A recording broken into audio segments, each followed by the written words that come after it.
हमारी संस्कृति, हमारे संस्कार सदा रहें हमारे साथ। सब्सक्राइब करें तिलक। युद्ध के बाद जो संधि होती है वो पक्की होती है, क्योंकि दोनों को एक दूसरे की ताकत का पूरा अनुभव हो जाता है। इसका अर्थ यह है कि वो संधि करने के लिए तैयार हैं। उनकी बातों से तो ऐसा ही लगता था कि हमारे सेनापति से मिले बिना तो उन्हें चैन ही नहीं आता। बहुत अच्छी बात है। बहुत दिनों से हमें भी माखन खाने को नहीं मिला। हमारी सेना का मनोबल टूटता दिखाई दे रहा है। अर्थात? अरे, माखन के लोभ में तुम सब लोग ये भी भूल गए कि उन्होंने इस बात का वचन नहीं दिया था कि वो फिर कभी हमारी शिकायत नहीं करेंगी। बोल मनसुखा बोल, उनमें से किसी एक ने भी कहा कि वे फिर हमारी शिकायत नहीं करेंगी, और जो पहली शिकायत की वो उसके लिए क्षमा मांगने का निश्चय किया उन्होंने। नहीं, ऐसी तो कोई बात नहीं हुई। हमारे वस्त्र कोई ले गया है। तनिक पेड़ के नीचे आकर देखो तो हमारे वस्त्र कौन ले गया है। मैं क्यों जाकर देखूं? मुझे तो अपनी मुरली बजाने में आनंद आ रहा है। तुम स्वयं ही जाकर देख लो। परंतु इस अवस्था में हम जल से बाहर कैसे निकले हैं? जिस प्रकार जल के अंदर गई थी उस समय तो यहाँ कोई नहीं था। कोई नहीं था? क्यों झूठ बोलती हो? सच्ची कहती हूँ, कोई नहीं था। अरे, भगवान जी तो थे। भगवान जी? हाँ, भगवान जी। सुना नहीं? भगवान जी तो सब जगह होते हैं। सो भगवान जी के सामने निवस्त्र क्यों हो गई? लज्जा नहीं आई? उसकी शिकायत करके क्या पा लिया हमने? पाया तो कुछ नहीं, कुछ खो दिया है। ये सारी करतूत तुम्हारी है कलावती। ना तू हमें यशोदा जी के पास जाने को उकसाती, ना हम शिकायत करती, ना इतना बड़ा कांड होता। ऐसी माखन जैसी कोमल देह पर छड़ियों से मारा होगा, ये सोचकर मेरा तो हिया कांपने लगता है। उसी पाप का तो फल है कि अब हम उसे देखने से भी वंचित हो गए हैं। अब वो हमारे पास कभी नहीं आएगा। देखा, एक तुम्हारे कारण हम सब के सब उसके दर्शन से भी वंचित हो गई हैं। ऊपर से तुम कहती हो कि उससे प्रेम करती हो। तुम कुछ भी कहो वसुंधरा, मैं फिर वही कहूंगी कि मैं तुम सबसे अधिक प्रेम करती हूँ उस नटखट से, परंतु मेरी चाल अलग है। अरे मूर्खो, भिखारियों की भांति मांगने से जो प्रेम मिलता है वो उसी प्रकार का होता है जैसे कोई दया करके रोटी का टुकड़ा एक भूखे की ओर फेंक दे। यदि बराबर का प्यार पाना हो तो उसे तड़पाओ, उसे उकसाओ, कुछ मान दिखाओ, फिर देखो प्यार का आनंद। प्यार की कला भी युद्ध की कला की भांति होती है, जिसमें प्रतिद्वंदी पर आक्रमण करना आवश्यक होता है। बड़े दांव पेच होते हैं इस प्रेम युद्ध में भी। इसलिए मैं कहती हूँ वो आएगा, अवश्य आएगा। क्यों आएगा? हमने आक्रमण जो किया है उस पर, उसका बदला लेने मुझे पूर्ण विश्वास है अपनी चाल पर। फिर उसने ये भी कहा कि युद्ध के बाद जो संधि होती है वो पक्की होती है, क्योंकि दोनों को एक दूसरे की ताकत का पूरा अनुभव हो जाता है। इसका अर्थ यह है कि वो संधि करने के लिए तैयार हैं। उनकी बातों से तो ऐसा ही लगता था कि हमारे सेनापति से मिले बिना तो उन्हें चैन ही नहीं आता। और हमें भी तो कई दिनों से माखन खाने को नहीं मिला। फिर तो कन्हैया, हमें समझौता कर ही लेना चाहिए। बहुत अच्छी बात है। बहुत दिनों से हमें भी माखन खाने को नहीं मिला। हमारी सेना का मनोबल टूटता दिखाई दे रहा है। अर्थात? अरे, माखन के लोभ में तुम सब लोग ये भी भूल गए कि उन्होंने इस बात का वचन नहीं दिया था कि वो फिर कभी हमारी शिकायत नहीं करेंगी। बोल मनसुखा बोल, उनमें से किसी एक ने भी कहा कि वे फिर हमारी शिकायत नहीं करेंगी, और जो पहली शिकायत की वो उसके लिए क्षमा मांगने का निश्चय किया उन्होंने। नहीं, ऐसी तो कोई बात नहीं हुई। तो इसका अर्थ है अभी समझौते का ठीक समय नहीं आया।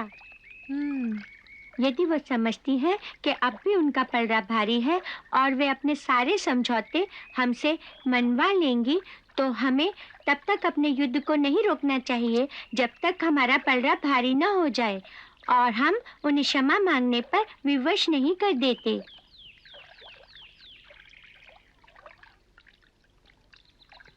इसका अर्थ ये युद्ध बहुत लंबा होगा। नहीं, अब ऐसा नहीं होगा। मुझे अब एक ऐसी चाल सूझी है कि हमारे एक ही हल्ले में वो अपने सारे दाव पेच भूलकर हमारी शरण में आ जाएंगी। क्योंकि प्रेम की एक ही रीत है, संपूर्ण समर्पण। परंतु वो योजना है क्या सेनापति जी? देखो, इन दिनों अधिक मास चल रहा है, इसलिए वो सब ग्वालिनें कात्यायनी माँ का व्रत रखती हैं और वन में उस पीपल के वृक्ष के नीचे माता के मंदिर में पूजा के लिए जाती हैं। कल सवेरे वहीं चलो और जैसा मैं कहूँ वैसा ही करो।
अरे, ये तो कान्हा की मुरली की ध्वनि लगती है। उसी की ध्वनि ऐसी मनमोहक होती है। मैं कहती थी ना, वो अवश्य आएगा। देखो, वो स्वयं ही आ गया। हाँ, परंतु वो है कहाँ? कहीं पास में ही बैठा होगा नटखट। चलो उसे बाहर जाके ढूंढते हैं। हाँ, चलो चलते हैं। अरे, हमारे वस्त्र कहाँ हैं?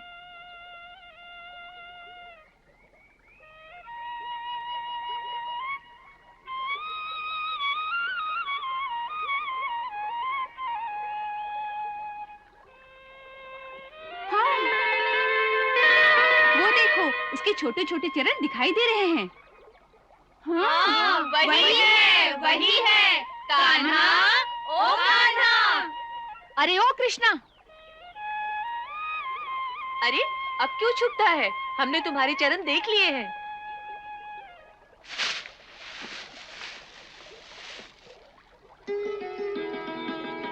तू यहाँ क्या कर रहा है रे? मैं अपनी मुरली बजा रहा हूँ, पर तुम लोग यहाँ क्या कर रही हो? हम स्नान कर रहे हैं। अच्छी बात है, करो।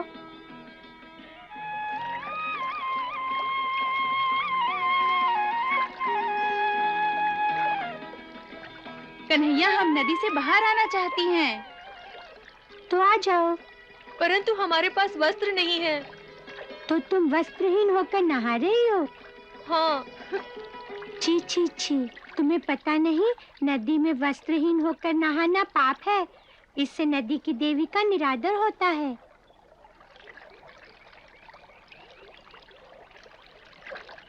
भूल हो गई, पर अब हमारी सहायता करो।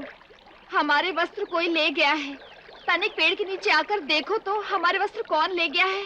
मैं क्यों जाकर देखूं? मुझे तो अपनी मुरली बजाने में आनंद आ रहा है। तुम स्वयं ही जाकर देख लो।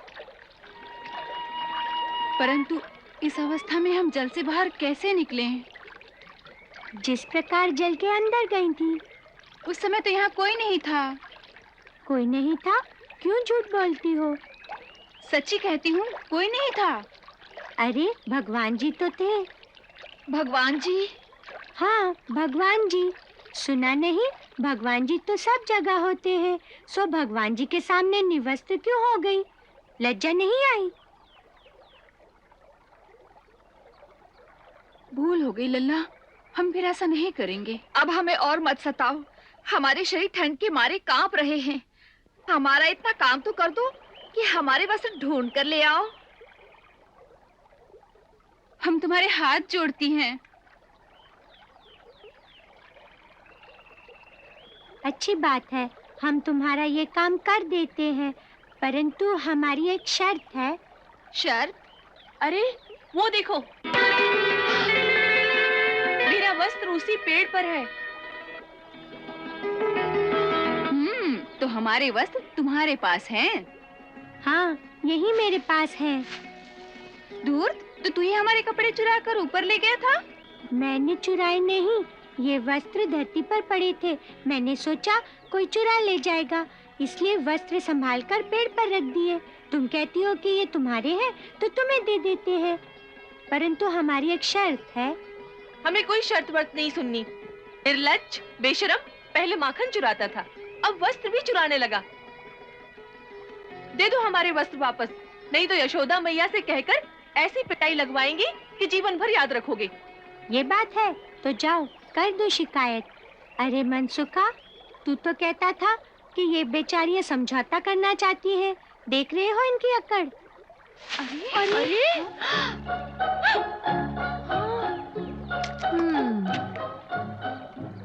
हाँ, देख रहा हूँ। अच्छा, तो सारे धूर्त इकट्ठे होकर आए हैं।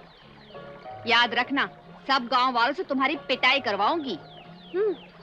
देखो, हम तुम लोगों से संधि करने आए थे, परंतु ऐसा लगता है कि ये युद्ध अभी चलता रहेगा। अच्छी बात है। कृष्णा, ये तो क्या गांव वालों के पास जाएंगी? हम इनके वस्त्र लेकर इनके पतियों को दिखा देते हैं, ताकि वो भी जान ले कि हमारी पत्नियां खुले वन में निवस्त्र होकर कैसे घूमती है।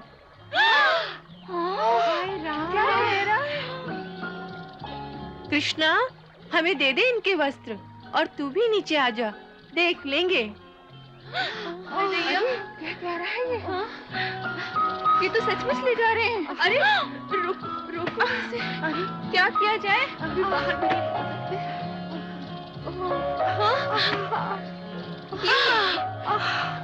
नहीं ये क्या? अरे मेरे ऊपर रोको। चलो। अरे सचमुच जा रहे हैं। अरे रोको ना उन्हें। क्या कह रहे हैं? वो नहीं रुकेंगे। सारे वस्त्र। हे मैया, अब क्या होगा? हाँ। अरे ये लोग तो सचमुच जा रहे हैं। इसका बड़ा भयंकर परिणाम होगा। मनसुखा, ये डराती है कि बड़ा भयंकर परिणाम होगा।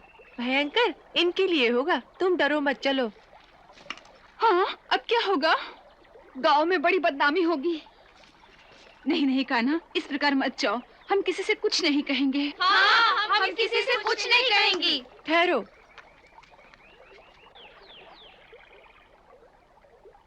चलो कृष्णा, देखते हैं वो क्या कहती हैं। हाँ, हम किसी से कुछ नहीं कहेंगी। हमारे वस्त्र वापस दे दो। समझौता करने को तैयार हो? हाँ। तो हमारी शर्तें सुन लो। बोलो। पहली शर्त ये कि आज के बाद फिर कभी कोई शिकायत लेकर यशोदा मैया के पास नहीं जाओगी। बोलो, स्वीकार है? हाँ, स्वीकार है। प्रतिदिन हम सब के लिए माखन और छाछ लेकर आया करोगी। बोलो, स्वीकार है? हाँ, स्वीकार है। पिछली शिकायतों के लिए कान पकड़कर क्षमा मांगो। हमें क्षमा कर दो, क्षमा कर दो। वचन दो कि फिर कभी निर्वस्त्र होकर नदी में स्नान नहीं करोगी। हम वचन देती हैं। 5 बार उठक बैठक करो। 1, 2, 3, 4, 5। अब हमारे सेनापति को प्रणाम करो। प्रणाम। कल्याण हो। रख दो सबके वस्त्र। अब चलो, पीछे मुड़कर कोई नहीं देखना, आंखें बंद करके चलो।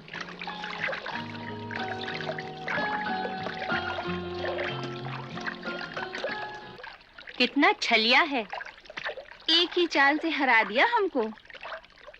मुझे तो इससे हारना भी अच्छा लगता है। उसकी मोहिनी ही ऐसी है। मुझे तो बहुत अच्छा लगा कि अब प्रतिदिन उससे भेंट हुआ करेगी, परंतु उसके मित्र बड़े धूर्त हैं, वही उसे उल्टी सीधी बातें सिखाते हैं। अरे तुम उसे पुत्र के रूप में प्रेम करती हो तो पुत्र के सखाओं को भी प्यार करना सीखो। मान गए सेनापति जी, क्या योजना सूझी तुम्हें? एक ही दाव में मात कर दिया सबको। इसने नहीं, उनको तो उनके प्रेम ने हरा दिया। मनसुखा, प्रेम का युद्ध ऐसा ही होता है, इसमें जो हारता है वही जीतता है। ठीक कहा प्रभु। प्रेम के पंथ पे रखी जो पाँव सो, प्रेम की रीत निराली बतावे। मन भावन पर सब कुछ वार के, हारे तो जीत का हर्ष मनावे। प्रेम और भक्ति के संगम पे परमात्मा से हो एकात्म नहावे। प्रेम नदी इतनी गहरी जो डूबे नहीं तो पार न जावे। प्रेम नदी इतनी गहरी जो डूबे